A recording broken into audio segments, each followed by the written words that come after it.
Getting them out because you're shouting at the ones that's done the rapes. But they were innocent. They were innocent in there. That's what the police are saying. Yeah, the police were saying a lot of rubbish.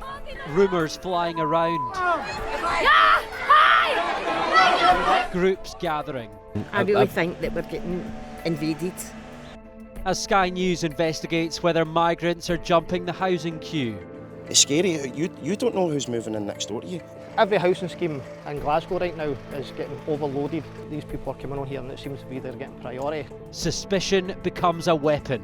Refugees, I can absolutely assure you, are not treated any differently. People they think are jumping the queue. Is that racist? When anger takes over, who decides who is guilty? The crowd wants them out. The rumour is that sexual assault suspects are being hidden here. Word has spread they're migrants. But this is about more than one allegation. It's a flashpoint over who is moving into these streets and who gets left behind. It's no right, it's just no right, the whole lot it's no right. It's disgusting. It's absolutely disgusting and we're not even allowed to even say anything about it. We're not going to have a country. It'll be secure. We're getting invaded. It's terrible. As we film here, people start to gather, insisting they're not radicals, not vigilantes. They're frightened neighbours reacting to changes.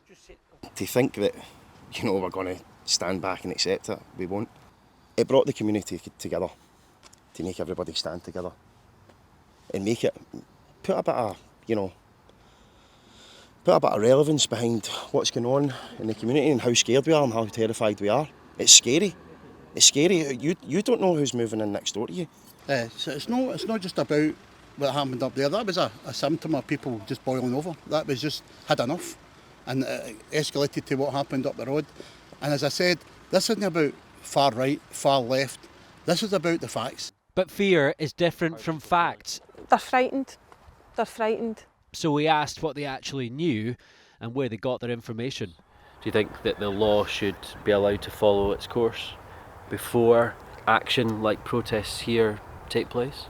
They were being investigated, so when that word gets out there, people are automatically thinking what they've done, they have done it. I spoke to the man who organised this protest and he told us his anger goes beyond that single incident. He believes this close-knit community has changed dramatically over the last 2 or 3 years with increasing numbers of migrants being housed here, and he said he wanted to make a point, and that raises the bigger question that we're examining. When a serious incident becomes the spark for community anger, where does legitimate concern end and wider fears, misinformation and hostility begin? Beneath it all lies a secondary, deeper grievance: housing. Every housing scheme in Glasgow right now is getting overloaded. There's families all over these areas, overcrowded. Thomas has lived here in Cranhill all his days. People who've been on the list for 20, 30 years can't get a social housing. Yet these people are coming on here and it seems to be they're getting priority. Do you think that it's those people's fault? No, it's not their fault, no. That's the government 100%. We don't have a fight with these people. I don't think somebody should be jumping on a dinghy and getting housing here over somebody that's lived here all their life. Did that play a part in the anger behind 100%. this protest? Put aside 100%. what they're accused of, put aside everything else. Was that sort of fueling it? Yes, 100%. And there, the central claim is now established. This is a battle over fairness. We're leaving one protest behind and following the trail to another address across the city. But this time, police say the people who came here had the wrong target. Officers say an innocent person was caught up in all the anger. And that's a warning of just how quickly a community grievance can take on a life of its own.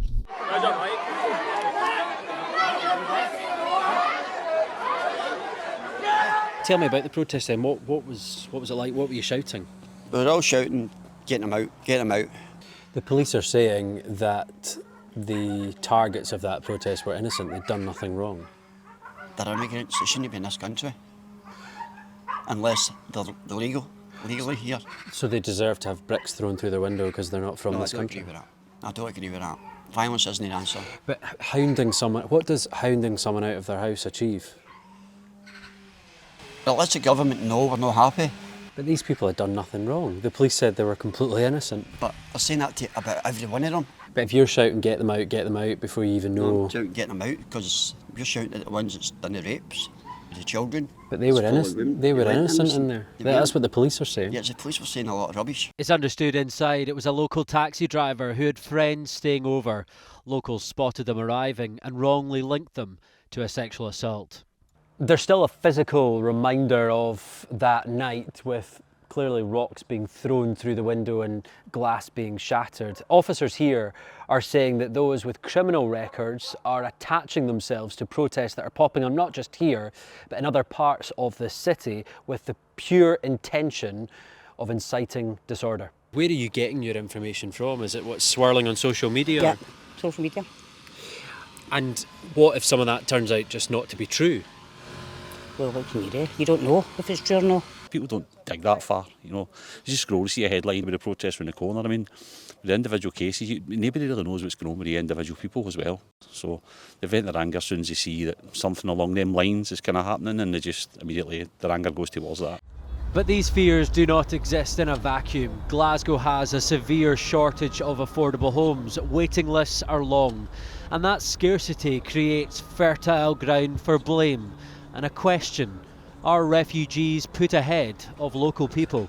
No, they're not jumping the queue at all. They're waiting as part of that homelessness system, which is indeed in crisis. They're often in bed and breakfast and unsuitable temporary accommodation, waiting their chance of an offer like any other homeless family or individual. In Glasgow, around between 15 and 20% of homes each year are allocated to refugees, and within the homelessness system, refugees, I can absolutely assure you, are not treated any differently from any other type of homeless household, and that's... So there's no priority? There is no priority within the homelessness system itself. And with housing scarce and suspicion on the rise, a difficult balance for those running parts of the system. I can understand why there is frustration and anger in communities. There is a huge housing shortage. Housing is such an important part of people's lives, and you have people in situations that while they are not homeless and they have a roof over their head, they're potentially in unsuitable accommodation. Can you see then why they might think that someone who's just been given leave to remain in the UK might be skipping the queue?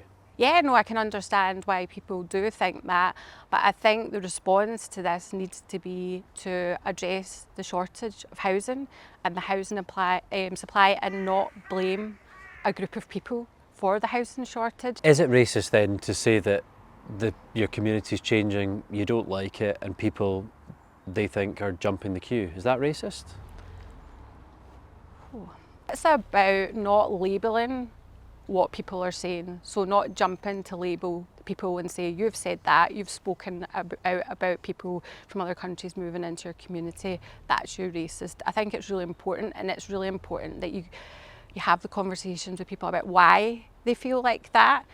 And what you'll find is a lot of people, their starting position isn't necessarily coming from being racist or discrimination, it's coming from feeling that things are unfair.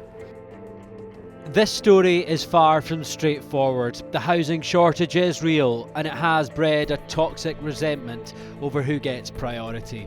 In one area, that anger met a real suspect. In another, it chased a rumour. In a system that seems broken, communities appear to stop waiting for the facts. And once a crowd is outside your door, it's already too late to argue whether the story was true or not.